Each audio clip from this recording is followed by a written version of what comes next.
Chair recognizes Mr. Webster. Thank you, Mr. Chairman.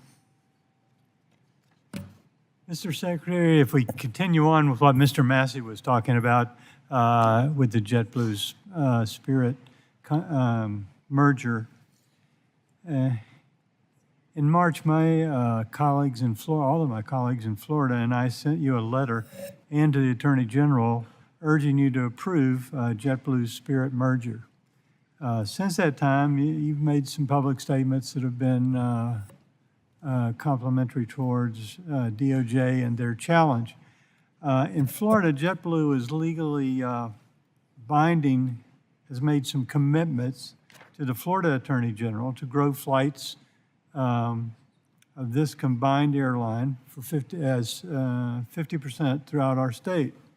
The agreement also requires employee growth, including 2,000 new jobs. Current employee numbers of both airlines will also be retained, and 1,500 jobs currently outsourced will become Florida jobs.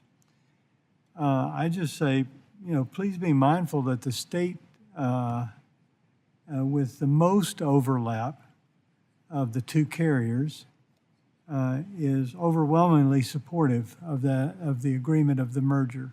So, do you have any comments about the pending matter, or can you make comments on the pending matter? I need to be careful in commenting about it because it is an open process. But what I would take care to emphasize is that anytime we consider how to apply our competition authorities in aviation, it's with a view to making sure that we're preventing unfair methods of competition and that we're benefiting the public interest. Whether we're talking about just the cost of air travel, airfares themselves, or whether we're talking about the customer experience. It's critically important, especially in an industry that has a lot of factors that make it different from an easy textbook competitive market, that there be strong regulatory attention. There are barriers to entry, switching costs, returns to scale, all of which can make it harder for there to be fair competition. We're not rooting for or against any company, and we certainly are always happy to see the American aviation sector thrive and its firms and its employees thrive. We just want to make sure we're doing our job as a watchdog so that no unfair methods of competition or developments that are against the interests of passengers emerge in a way that's inconsistent with the law. Thank you. And I'm sorry not to get more specific, but I want to be cautious here. Yeah.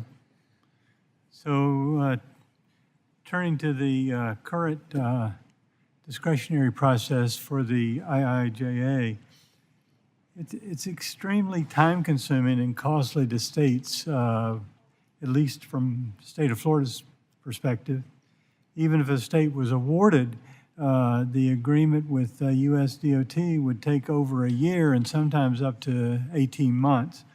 To date, the Florida DOT has, I think, entered into 2 agreements. 2 of the 7 that they were approved for have been awarded, but no word on when they're going to even receive the money. How can DOT make the process more efficient and effective, cost-effective for states? Well, thanks for the question. It's a big focus on our part. We want to shorten the timeline between when we're able to give a state DOT or a city or a transit agency the good news that they got an award in a discretionary program, and the date that we can celebrate the groundbreaking and ultimately the ribbon cutting of that project. And our aim is not only to, what we generally do, which is to clear the funds the moment it's been established that it's compliant with all federal requirements, but to shorten the process of establishing that in the first place. And we recognize the responsibility to create more user-friendly processes, to try to take steps and hours out of the process, provided we can do it in a way that doesn't undercut any of our policy responsibilities. And we'd be happy to follow up with you if there are any particular projects that it seems in your view need to get unstuck. But more generally, you have my commitment to continue working on this because we want to get to those ribbon cuttings just as much as anybody. As a follow-up, have you considered possibly eliminating discretionary grant process and just rely on some kind of formula funding of some sort? We think there's a good reason why Congress has created 2 different tracks. The formula funds that go out by mathematical rubric to the states, and discretionary funds that allow us to weigh considerations that project applicants can bring forward that maybe don't show up in the math. Now, don't get me wrong, we still have a very methodical approach driven by staff and connected to objective criteria to do that. But at the end of the day, many of these programs are oversubscribed by as much as 10 to 1. And in the difficult work of identifying the winners, we really want to make sure that we're doing right by the qualitative as well as quantitative. Thank you, Mr. merits of those Secretary. The gentleman's time has expired. The chair now recognizes Mr. Stanton.